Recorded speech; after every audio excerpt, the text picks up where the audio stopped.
who are immigrants join us and share their personal stories.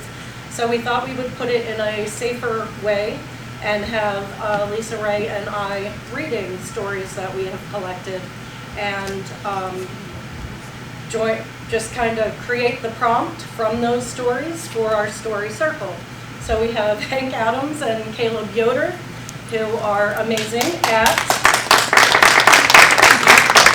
So, this is a big modified story circle that we're going to do. So normally a story circle is, 12 people max. So, story circles, who we learned it from and who they learned it from, were people that were active during the civil rights movement down south. It's also rooted in indigenous practices where it's just getting people together to talk and share stories.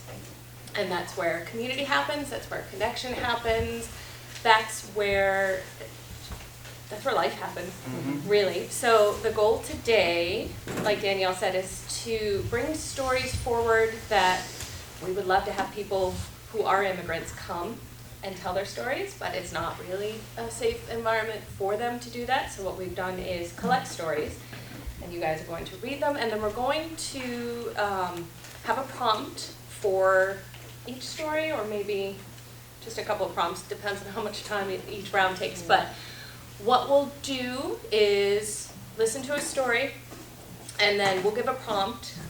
Normally in a story circle, we go around and everybody would get a chance to respond.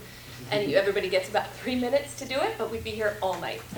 So I think we're just going to open it up and see who has a story to share. And the goal is to be brave enough to share a personal story. A story is something that happened to you. It's not an anecdote. It's not something from a friend of a friend. So a personal story, it doesn't have to be your most intimate, difficult story. So just something you feel comfortable sharing. But being brave is something we try to cultivate in our story circles. We like to talk about it as not a safe space, but a brave place. Because there might be stories that bring out some moments of discomfort and some moments of, not necessarily unsafe, but they're not necessarily, they'll make us uncomfortable, but that's okay. And it's good to have a space to be brave, to share those uncomfortable stories, and to hear those uncomfortable stories. But if there is ever a time to make it a brave space for people to share those stories, if there ever is a time where you are uncomfortable or you feel, please feel free to leave. Don't make a big, but just take care of yourselves. If there's ever a time you're getting into it, yeah. Esteban, we call him Steve, was the manager at the restaurant and was buying the restaurant from the owner, and has lived in this country for more than 20 years. He is really liked by everyone and had brought his daughter here from El Salvador, and now we don't know what is going to happen. He was having problems with his wife, who is an American, and they were thinking of separating, and now that's making a problem with immigration. He should have the right to have problems with his wife without it meaning he can't stay living here.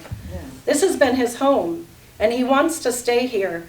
But they came when he was alone in the restaurant and just burst in and hauled him out, and now he's sitting in jail. We are all trying to help. He's got so many people who know him through the restaurant and through the church.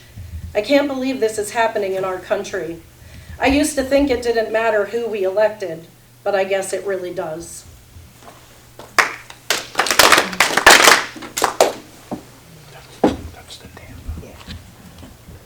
Hola, me llamo Xiomara.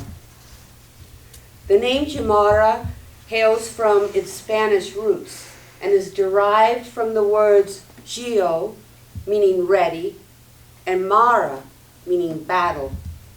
My name has a strong and fearless connotation associated with it.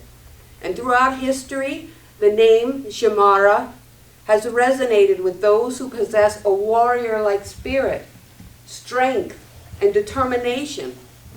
It is a symbol of courage and resilience, attributed to countless strong and influential women who were ready to face any adversity thrown their way. My name is Xiomara. I go by Mara because No one seems to be able to pronounce my name the way it is spelled. I'm 14, and I have an older brother, Jose, who is 19, and a younger sister and brother.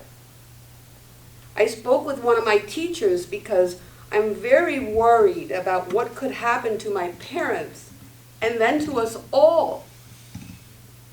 My parents are from Mexico and have lived here for 20 years. The only thing my father will say is that he had to leave Mexico because he wouldn't pay the money and he was scared they would kill him. He won't say more. But he and my mom got married and came to the U.S. My brother and all of us were born here. Starting in January, my father started selling stuff from the house because he was afraid of what would happen. Maybe they need money suddenly because my parents would be deported. He and my mom own the house now. They sent my older brother to live with people in New York City in case he needed to take care of us. He's 20 now. But he came back because he said that he was afraid of living in the city. I don't know exactly why. He won't talk about it.